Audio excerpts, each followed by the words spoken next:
Hello, hello, hello, my dear students. Welcome to my YouTube channel VIP EdTech. So आज हम पढ़ने जा रहे हैं एक बहुत ही खूबसूरत का टॉपिक। छोटा सा टॉपिक है जिसका नाम है वेक्टर रेजोल्यूशन और रिजॉल्विंग अ वेक्टर। तो बिना वक्त बर्बाद किए चलते हैं टॉपिक की ओर। ओके, चलो लेट अस सी वेक्टर का रेजोल्यूशन क्या होता है। जस्ट मिनट, स्क्रीन सेट करने दे।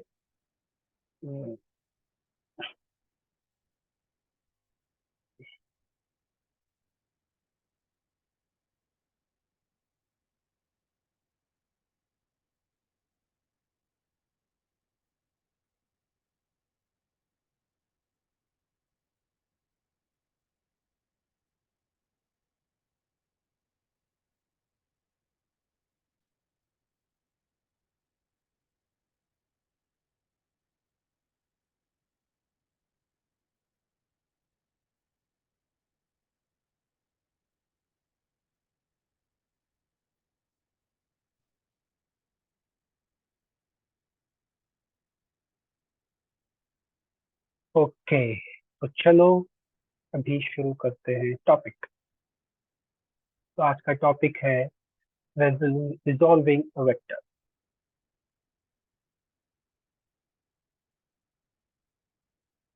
रिजॉल्विंग रिजॉल्व एक मिनट। रिजॉल्विंग द वेक्टर, ठीक है। Okay, then let us start the topic. अभी रिजॉल्विंग और वेक्टर का सवाल कब आता है? जब वो वेक्टर दो डायमेंशन में होना चाहिए। So it should be a 2D vector. Obviously जब दो डायरेक्शन में होता है तो उसकी दिशा और उसका मैग्नीट्यूड हम देखते हैं। Let us see here. अभी कंसीडर करते हैं एक टू डायमेंशनल प्लेन के। ये है y एक्सिस, ये है x एक्सिस। तो this is y axis, this is x axis. अब इसके अंदर हम एक वेक्टर को कंसीडर करते हैं जो ये रहा। दिस इज ए वेक्टर और इसका नाम हम देते हैं ओ ए वेक्टर। ओके, चलो। अब ये वेक्टर है एक एंगल थीटा जो एक्स एक्सिस के साथ बना हुआ है। मैं क्यों बोल रहा हूँ एक्स एक्सिस के साथ बना हुआ है, आपको थोड़ी देर में पता चल जाए, ठीक है। ओके, लेट अस सी। अब इसको रिजॉल्व करना है। पहले समझते हैं रिजॉल्व करने का की जरूरत क्यों है। एक 2D प्लेन है। 2D प्लेन का मतलब एक्स एक्सिस और Y axis. X Y plane, 2D plane. अभी इसको मैं कह देता हूं अंडरस्टैंडिंग के लिए displacement vector. O A vector is a displacement vector. इसका मतलब है एक्स वाई प्लेन में यहां से लेकर यहां तक, ओ से लेकर ए तक डिस्प्लेसमेंट हुआ है, ठीक है।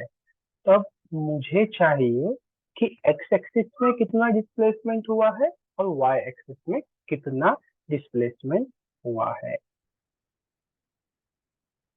जाहिर सी बात है जब डिस्प्लेसमेंट हुआ होगा एक्स वाई प्लेन में तो ये बॉडी एक्स एक्सिस में भी मूव की होगी और वाई एक्सिस में भी मूव की होगी। देखते हैं, देखो यहाँ से बॉडी यहाँ तक मूव की, इसका मतलब ये बॉडी एक्स एक्सिस में भी मूव की है और ये बॉडी वाई एक्सिस में भी मूव की है। तो इस वेक्टर का एक्स कंपोनेंट का मतलब क्या होगा कि वो बॉडी एक्स एक्सिस में कितनी मूव हुई है और वाई एक्सिस में कितनी मूव हुई है। या फिर मैं कुछ यूं कहूँ कि वो बॉडी एक्स एक्सिस में कितना डिस्प्लेसमेंट की है और वाई एक्सिस में कितना डिस्प्लेसमेंट की है। इसी चीज को हम कहते हैं रिजॉल्विंग अ वेक्टर।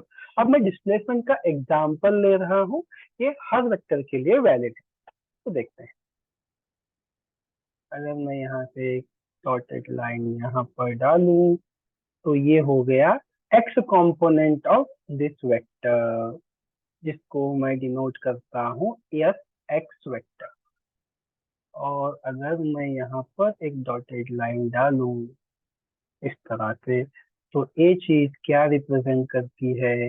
ये चीज रिप्रेजेंट करती है yes Y vector.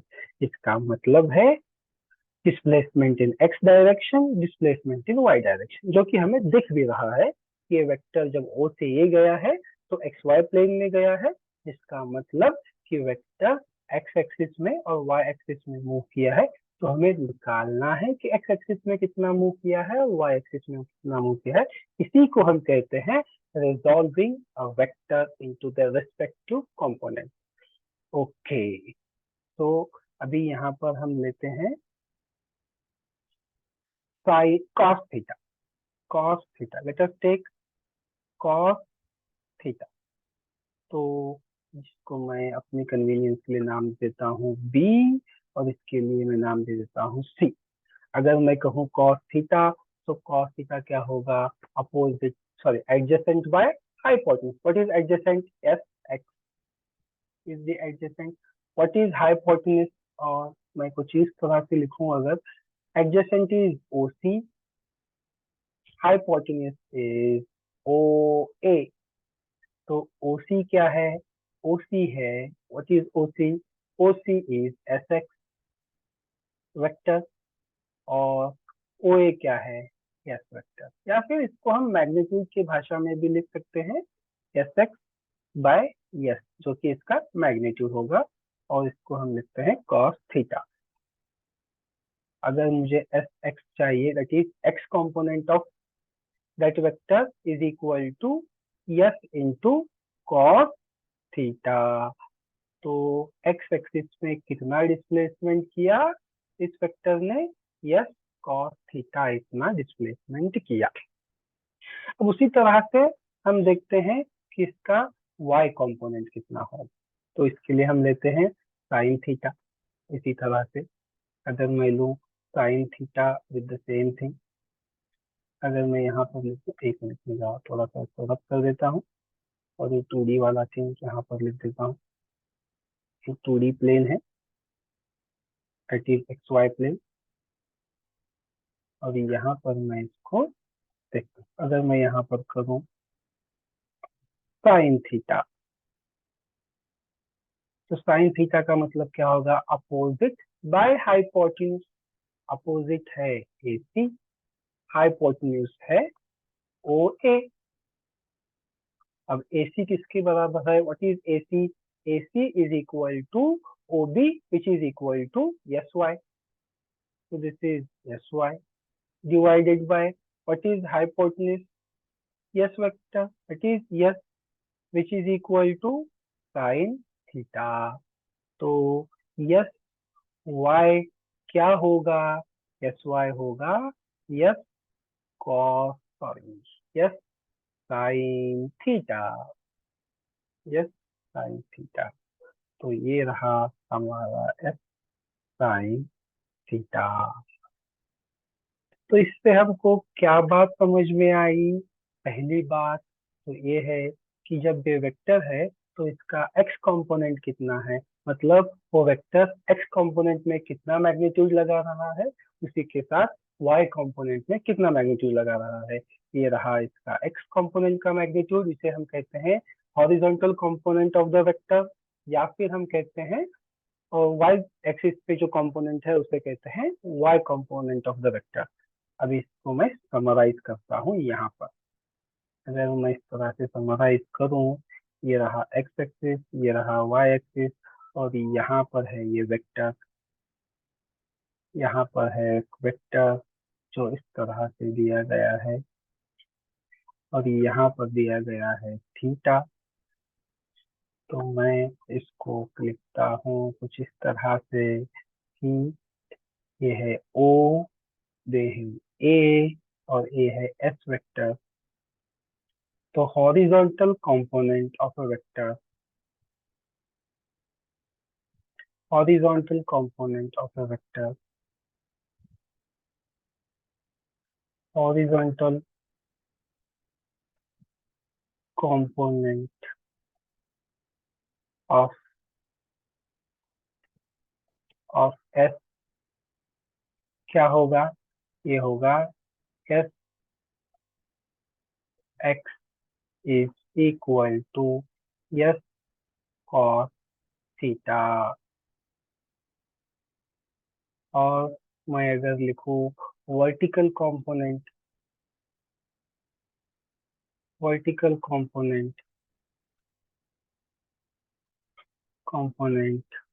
Of S, तो इसको मैं लिख सकता हूँ S y which is equal to S sine theta. ये हो गया हमारा पूरा लेखा जोखा। समझिए बात को। तो एक वेक्टर को जब हमने रिजॉल्व किया तो उसका एक्स कंपोनेंट आता है एस कॉस थीटा और वाई कंपोनेंट आ रहा है एस साइन थीटा। अब इसको तो हमने डिस्प्लेसमेंट लेकर किया, पर सर हमेशा तो डिस्प्लेसमेंट एक ही वेक्टर नहीं है, वेलोसिटी भी हो सकता है, एक्सेलरेशन भी हो सकता है, या फिर फोर्स हो सकता है, कुछ भी हो सकता है, कोई भी वेक्टर हो उसके लिए क्या करना है, सेम लॉजिक अप्लाई करना है। इसे मैं तुमको यहाँ पर बता देता हूँ।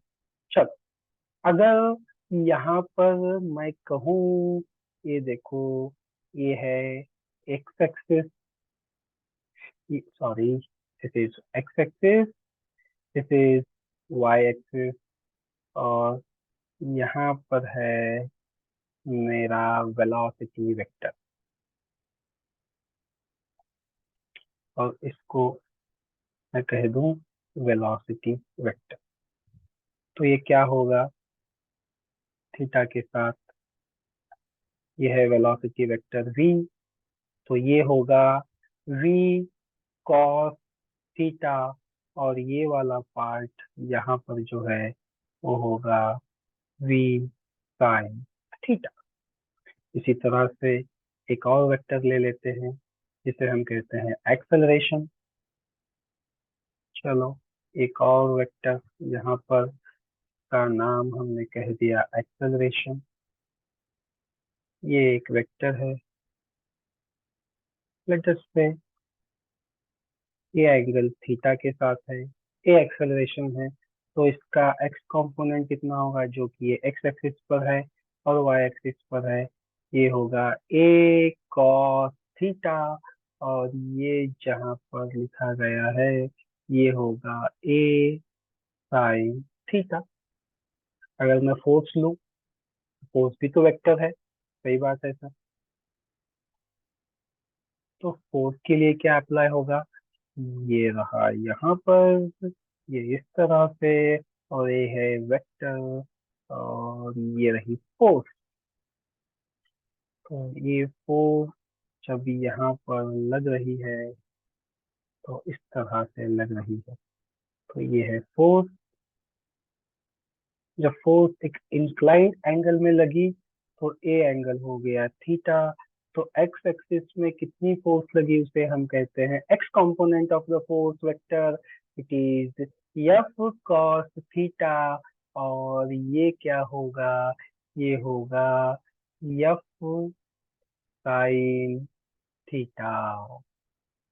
तो क्या बात समझ में आई? बहुत सिंपल है। अभी यहाँ पर एक ट्रिक है। तो क्या हमेशा एक्स एक्सिस के साथ कॉस थीटा लेना है और वाई एक्सिस के साथ साइन थीटा लेना है? बिल्कुल नहीं बच्चों। क्यों नहीं लेना है?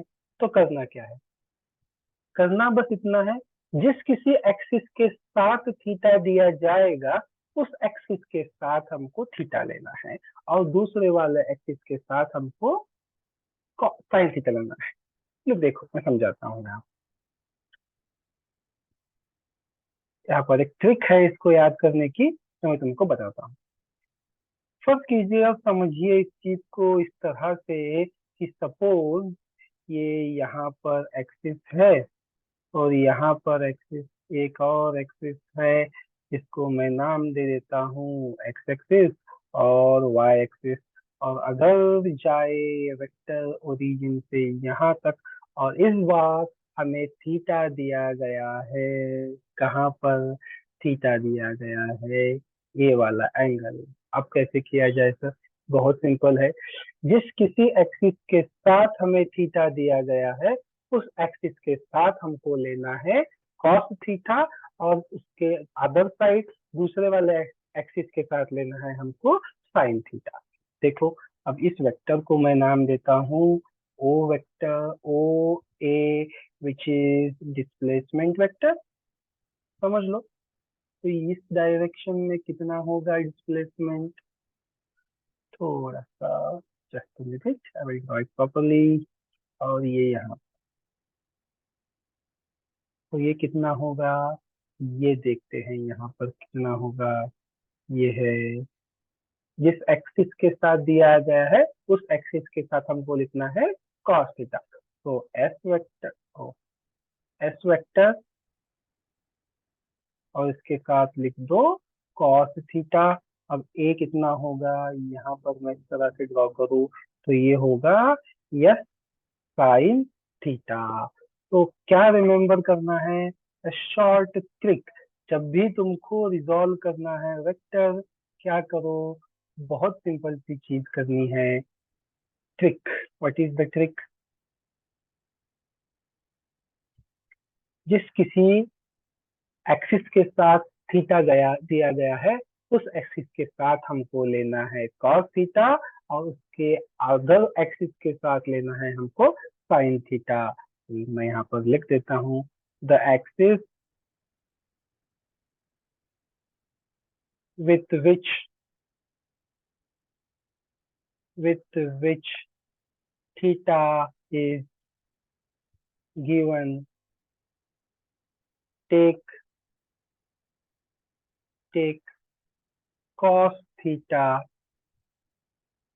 with that axis and sin theta with other axis, other axis। बहुत सिंपल है। आई होप आपको ये वीडियो अच्छा लगा होगा। अगर अच्छा लगा तो चैनल को सब्सक्राइब कर दीजिए, और भी अच्छे अच्छे ऐसे छोटे छोटे टॉपिक्स पर वीडियो पाने के लिए। हाँ, ये वीडियो इंग्लिश में था, हिंदी और इंग्लिश में। इसी वीडियो का कन्नड़ और इंग्लिश कॉम्बिनेशन का वर्जन भी आएगा 2 दिनों के बाद, 2 या 3 दिनों के बाद। तब तक के लिए चैनल को सब्सक्राइब करिए। अगर आपको ऐसे और वीडियो चाहिए तो, और मुझे कमेंट सेक्शन में बताइए कि अगला वीडियो आपको किस टॉपिक के ऊपर चाहिए। तब तक के लिए bye bye, see you in the next video.